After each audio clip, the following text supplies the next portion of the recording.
Dear friends, in a real fly-by-night maneuver, I was within minutes of the announcement, and this is true, within minutes of the announcement, transferred from Rostov in the south of the state of Lower Saxony to Bremervoerde in the north of Lower Saxony. I want to take this opportunity to both give you a heads up and to thank all of you from the bottom of my heart for your continued steadfast and unwavering support, because it is this connection, this international human connection, which exists between all of us real humans on this side of the fence, the right side of the fence, which enables us to win the war against evil, the war against the monsters. We are the cavalry, the only functioning cavalry. No one else is. So where do we stand now? In my crazy fake case, we have, of course, appealed the verdict, and to file the detailed appellate brief, we have 4 weeks. The clock for these 4 weeks started to tick on May the 30th, when the court sent the written decision, not to my lead counsel, Katja Wörmer, or to any of the other two attorneys, but to the court-appointed public defender. Because of the sudden and unexpected transfer, I was not allowed to take my electric typewriter with me, nor the copy of the prosecution's case file, nor any of the written assessments I have compiled to keep track of what has been going on in court and in prison.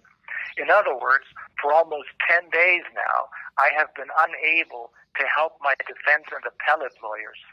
I do not believe that this, or the fact that only the court-appointed public defender was provided with the written decision on May 30th, was a coincidence. Be it as it may, I also want to thank my defense team for their work, not just in court, but literally against the court, against the judges, which turned out to be not independent, unbiased judges, but in effect, the deep state's hitmen.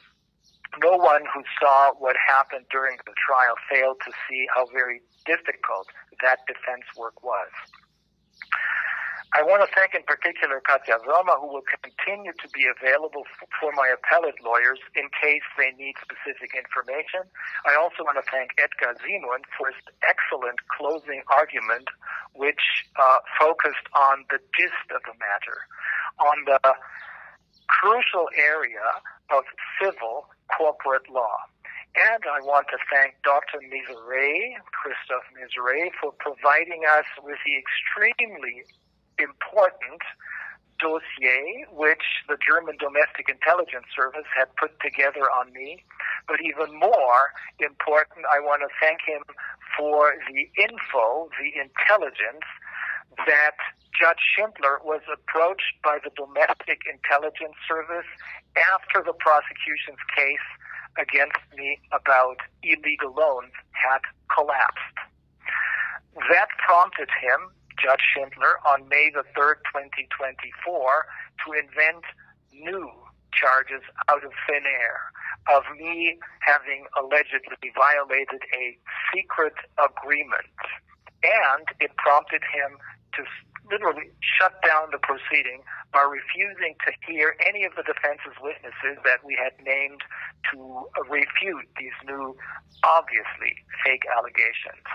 Dr. Miseret, and this is very important, got both the dossier and this particular piece of information from a whistleblower inside the German Foreign Intelligence Service, BND, which had, as early as at the beginning of 2020, collected evidence showing that there was something seriously wrong with the fake narrative of a pandemic.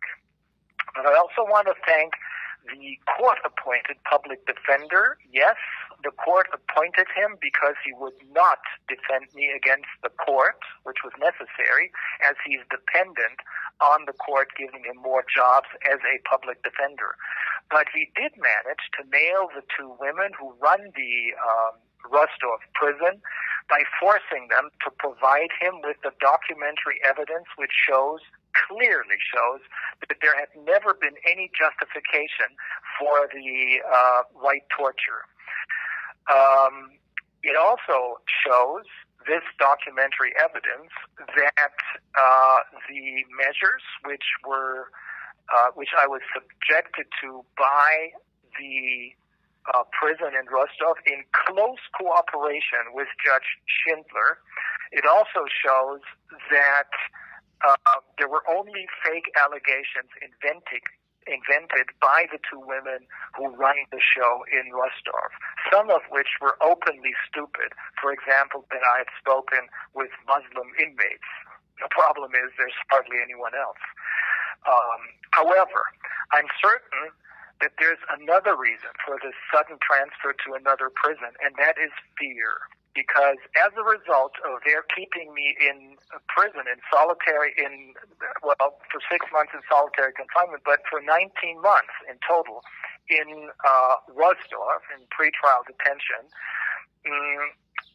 I was able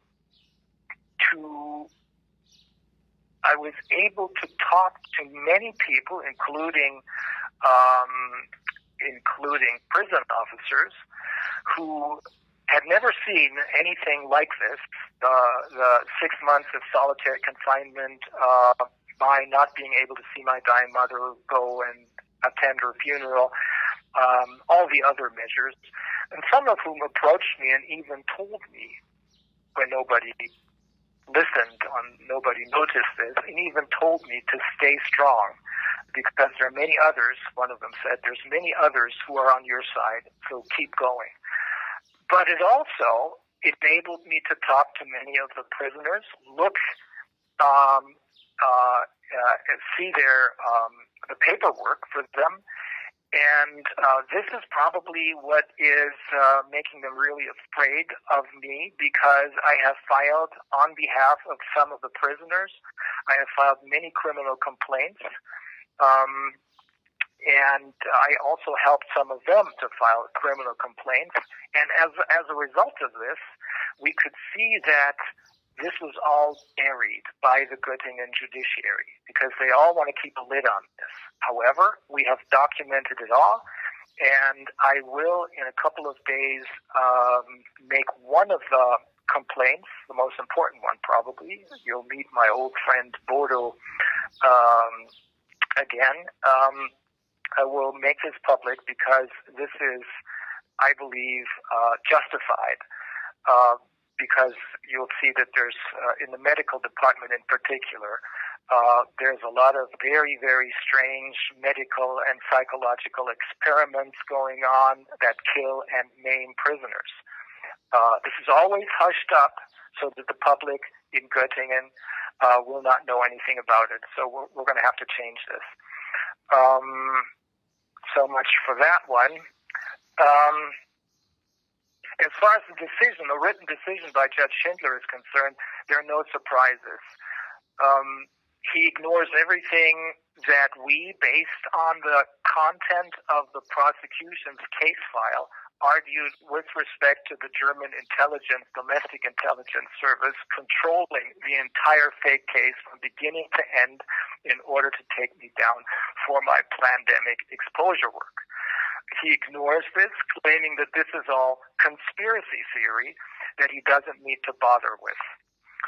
This, of course, is even more true if the German intelligence service uses agents to make them, the agent, commit crimes in order to blame these crimes on others who use these crimes to file criminal complaints against others. What am I talking about? Well, there's a number of rulings, both by the German Supreme Court and by the German Constitutional Court, which both agree that if the domestic intelligence service uses agents to incite others to commit crimes, such crimes are deemed to be crimes committed by the state or the federal government and cannot be prosecuted.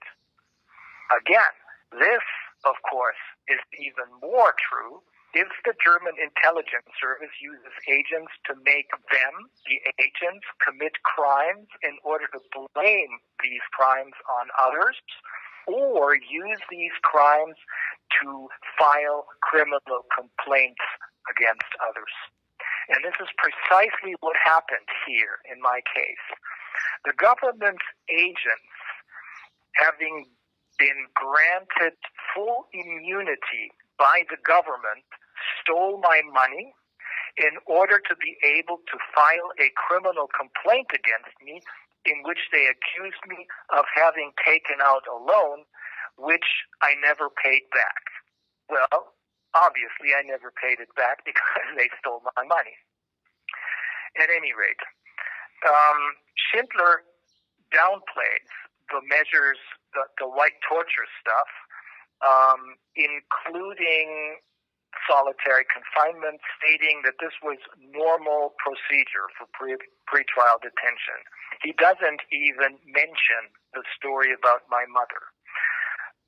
And, of course, he says that the defense lawyers lied about being threatened and attacked by the government's agents, completely disregards the evidence we showed in court proving that it was the government's agents, the guys who filed the criminal complaint, who are behind the threats, including death threats, hiding behind fake identities.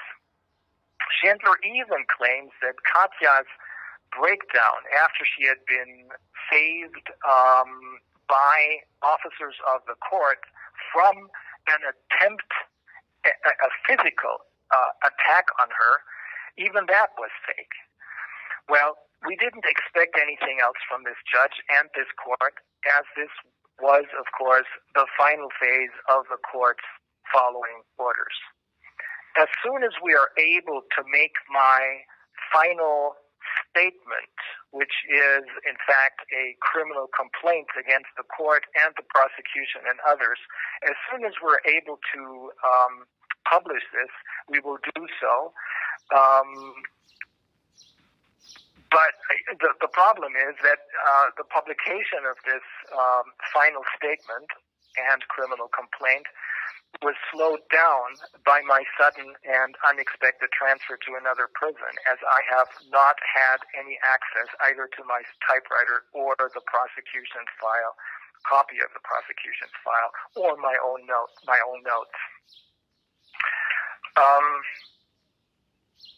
And that, I believe, is not a coincidence either.